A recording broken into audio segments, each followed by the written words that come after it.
Assalamualaikum warahmatullahi wabarakatuh. Alhamdulillahilladzi anzala ala 'abdihi al-kitaba wa lam yaj'al lahu 'iwaja qayyiman liyunzira ba'san shadidan min ladunhu wa yubashshiral mu'minina alladhina ya'maluna as-salihati anna lahum ajran hasana makithina fihi abada wa yunzira alladhina qalu ittakhadallahu walada. Asyhadu an la ilaha illallah wahdahu la syarika lah wa asyhadu anna sayyidana Muhammadan abduhu wa rasuluh la nabiyya ba'dah. Allahumma shalli wa sallim ala sayyidina Muhammad wa ala ali sayyidina Muhammad. Amma ba'du.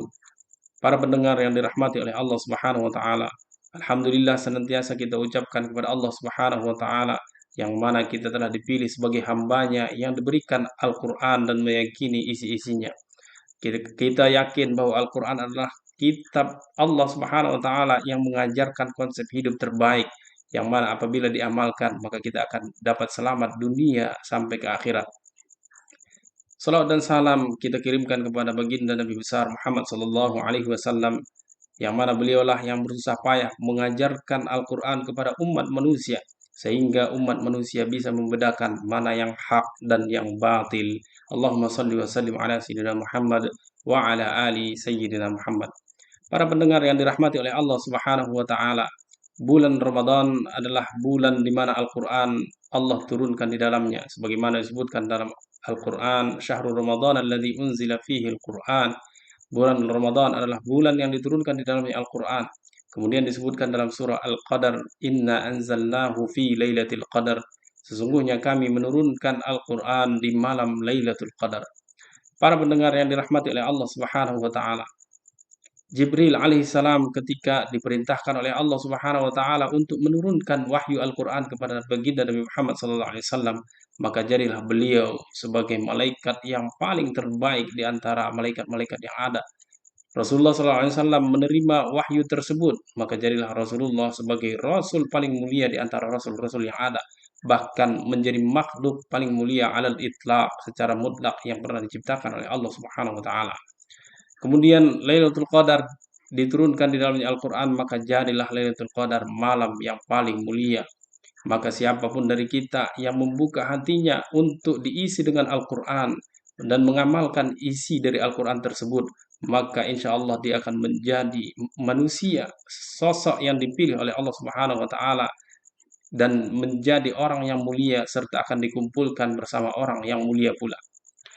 Hadirin wal hadirat jami' al-mustami'in wal mustami'at yang dirahmati oleh Allah Subhanahu wa taala. Tentu kita membaca Al-Quran bukan hanya sekedar mengucapkan lafaz-lafaznya saja, namun Allah Subhanahu wa taala juga memerintahkan kepada kita untuk mentadabburi makna-maknanya. Allah Subhanahu wa taala berfirman, "Afala yatadabbaruna al-Qur'an walau kana min 'indi ghairillahi lawajadu fihi ikhtilafan katsira." Tidakkah mereka mentadabburi Al-Quran sekiranya dia dari sisi selain Allah Subhanahu wa taala, maka mereka pasti akan menemukan di dalamnya perbedaan yang sangat banyak. Para pendengar yang dirahmati oleh Allah Subhanahu wa taala, dalam rangka mentadabburi Al-Quran ini, maka saya akan menyampaikan sebuah kisah yang dicantumkan oleh ulama besar, ulama tafsir, yaitu Abu Ishaq Ats-Tsa'labi, yang mana beliau wafat pada tahun 427 Hijriah dalam kitabnya Al-Kashfu wal Bayan an Tafsiril Quran. Beliau menyebutkan sebuah kisah yang terjadi antara seorang ulama besar, ulama bahasa Arab, yaitu Al-Asmu'i, yang hidup antara tahun 121 Hijriah hingga tahun 216 Hijriah. Kisah ini terjadi antara beliau dengan seorang Arab Badui atau Al-A'rabi. Al-Asmu'i menceritakan tentang dirinya ketika saya pulang dari Masjid Jami' yang ada di kota Basrah. Kota Basrah yakni salah satu kota yang terdapat di negara Irak. Lalu saya melewati salah satu gang yang ada di kota tersebut. Saya pun berjumpa dengan seorang A'rabi yang mana dia menunggangi tunggangannya dan menyandang pedangnya serta memegang busur panah yang ada di tangannya. Lalu dia mendekati saya dan bertanya, "Manir rajul? Siapa kamu wahai laki-laki?" Saya pun menjawab, min Banil Asma'. Saya dari suku Banil Asma'. Lalu dia bertanya, Antal Asmu'i, kamu Al-Asmu'i? Saya mengatakan, na'am, iya. Kemudian dia melanjutkan pertanyaannya dan berkata, Min ayyi mawdi'in akbalta? Dari tempat mana kamu datang? Saya pun menjawab, Akbaltu min mawdi'in mali'in bi kalamir Rahman. Saya datang dari satu tempat yang penuh dengan kalamur Rahman, kalam Allah Subhanahu wa taala. Lalu dengan penuh keheranan A'rabi ini bertanya kembali, apakah Allah Ar-Rahman memiliki kalam yang bisa dibaca oleh manusia? Iya, na'am. Kemudian Arabi mengatakan, kalau begitu bacakan kepada saya sebagian dari kalamur Rahman tersebut. Lalu Asmu'i berkata, turun dulu dari tungganganmu itu baru saya bacakan.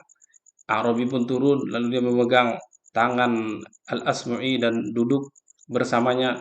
Lalu Al-Asmu'i pun memulai membaca surah Az-Zariyat, Wadz-Zariyati Dzarwa, hingga akhirnya beliau sampai pada ayat Wa fis sama'i rizqukum wa ma tu'adun. Di langitlah rezeki kalian dan apa yang dijanjikan kepada kalian. Kemudian Arabi kemudian mengulangi pertanyaannya. Apakah ini kalamullah, kalamur Rahman? Dia memastikan. Apakah ini benar-benar kalamur Rahman? Lalu Al-Asmi mengatakan, iya, ini kalamur Rahman, kalam Allah Subhanahu wa taala. Lalu Arabi mengatakan, hasbuk. Sepertinya seorang Arabi ini telah memahami sesuatu yang hebat. Kemudian dia mendekat dan mengambil ontanya, lalu disembelih dan potong-potong. Kemudian dia minta tolong kepada Asmu'i, wahai Asmu'i, bantu saya untuk membagikan dagingnya. Lalu daging onta itu pun dibagikan. Kata Asmu'i, kami bagikan kepada siapapun yang datang dan pergi, tanpa melihat siapa dia. Yang penting dia datang pada hari itu dan pergi, kami akan membagikan, dia akan mendapatkan bagian dari daging onta yang disembelih oleh Asmu'i tersebut. Setelah selesai membagikan daging, lalu Arab Badui ini pun atau A'rabi ini mengambil pedang dan busurnya, lalu dipatahkan dan dikubur, ditanam di bawah tanah. Setelah itu dia berpaling dan pergi sambil membaca ayat yang dibacakan oleh Al-Asma'i tadi, "Fis sama'i rizqukum wa ma tu'adun." Di langitlah rezeki kalian dan apa yang dijanjikan kepada kalian. Sepertinya Asma'i telah memahami dan keyakinan telah tertanam dalam hatinya tentang konsep rezeki yang disampaikan oleh Allah dalam ayat tersebut. Kemudian setelah Arabi ini pergi, Al-Asmu'i melihat dirinya. Beliau membandingkan dengan Arabi ini. Kenapa saya tidak sadar terhadap apa yang disadari oleh Arabi tersebut? Kita tahu bahwa Al-Asmu'i adalah ulama besar dalam bahasa Arab. Tetapi kenapa tidak terpikir olehnya apa yang dipikirkan oleh Arabi ketika mendengarkan ayat tersebut? Maka singkat cerita, ketika di musim haji, Al-Asma'i pun berangkat haji bersama Ar-Rasyid. Lalu ketika sampai di Mekah dan beliau tawaf, tiba-tiba di belakangnya terdengar suara memanggil beliau, "Wahai Asma'i." Dan beliau menoleh melihat, ternyata Arabi telah ada di belakangnya. Lalu Arabi itu pun kembali mengajaknya duduk di sebuah tempat di belakang Maqam Ibrahim. Kemudian dia mengatakan, setelah mengucapkan salam, dia mengatakan, sempurnakan, bacakan kembali kepada saya kalamur Rahman yang dulu pernah kamu bacakan. Lalu Asmu'i pun memulai dari awal surah Az-Zariyat ketika sampai pada ayat wa fis sama'i rizqukum wa ma tu'adun. Orang Arab Badui ini kemudian sontak berteriak dengan keras. Qad wajadna ma wa'adana rabbuna haqqan. Kami telah mendapatkan apa yang telah dijanjikan oleh Tuhan kami dengan sebenar-benarnya. Artinya keyakinan yang telah diyakini oleh Arabi ketika mendengarkan ayat itu pertama kali dari Asmu'i ternyata telah dibuktikan dalam hidupnya. Dia telah menemukan janji Allah itu benar, rezeki setiap manusia dijamin oleh Allah Subhanahu wa taala. Kemudian Arabi ini bertanya kembali, "Wahai Asma'i, masih adakah selain ayat ini dari ayat-ayat Rahman, dari ayat Allah Subhanahu wa taala?" Lalu Asma'i mengatakan, "Tentu masih ada." Allah Subhanahu wa taala berfirman katanya, "Fa rabbis samai wal ardi innahu lahaqqun mithla ma annakum tantiqun."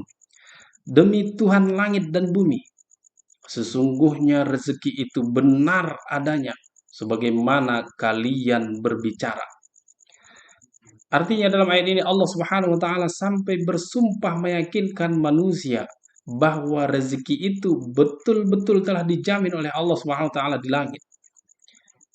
Sebagaimana sebagaimana pastinya orang berbicara, ketika dia berbicara pasti kalimat itu akan keluar dari mulutnya. Begitulah kepastian rezeki yang telah dijamin oleh Allah Subhanahu wa taala itu. Maka sebagaimana kita tidak ragu terhadap ucapan kita bahwa itu keluar dari mulut kita, dari lisan kita, maka harusnya begitulah dengan rezeki yang telah dijamin oleh Allah Subhanahu wa taala. Mendengarkan ayat ini, wa fis sama'i rizqukum wa ma tu'adun fa rabbis sama'i wal ardi innahu lahaqqum mithla ma annakum tantiqun. Seorang Arabi itu kembali berteriak, "Ya subhanallah, manilladzi aghdabal jalil hatta yahlif." Subhanallah, siapa yang membuat Allah yang maha agung, yang maha mulia marah sehingga dia harus bersumpah? Alam yusaddiquhu fi qawlihi hatta alja'uhu ilal yamin. Tidakkah mereka meyakini, membenarkan ucapan Allah Subhanahu wa taala hingga mereka harus membuatnya bersumpah?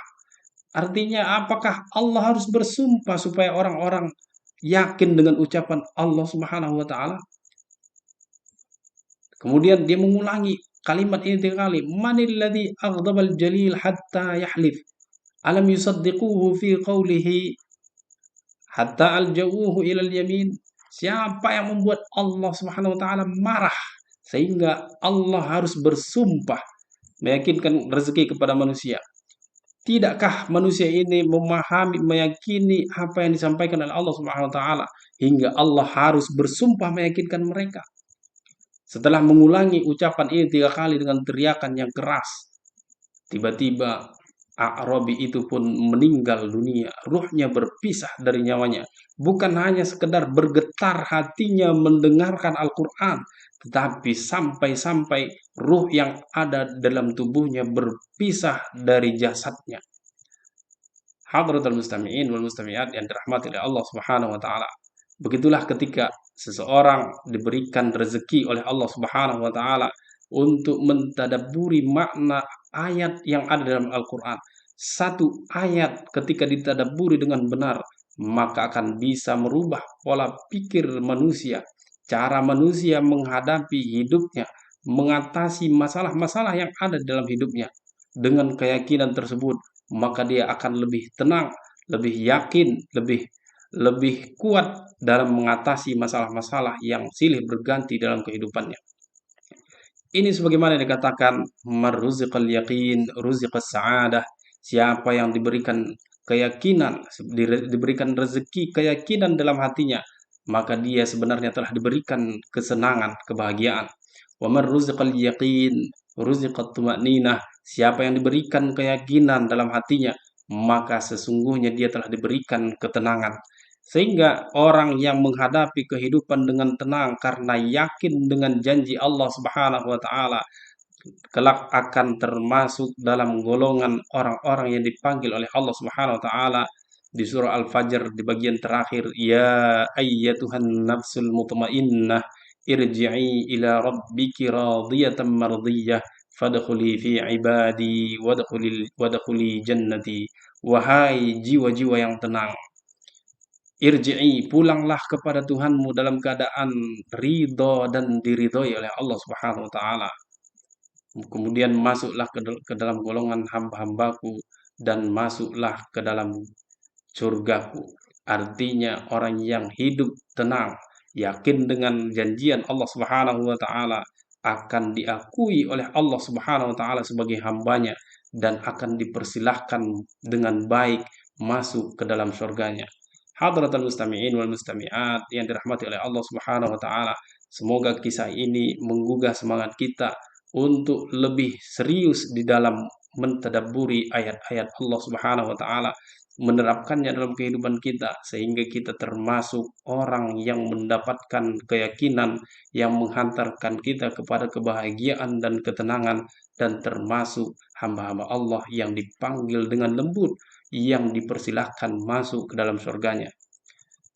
Mungkin cukup sekian yang dapat kami sampaikan pada kesempatan kali ini. Semoga bermanfaat bagi kita dunia dan akhirat. Billahi taufik wal hidayah. Wassalamualaikum warahmatullahi wabarakatuh.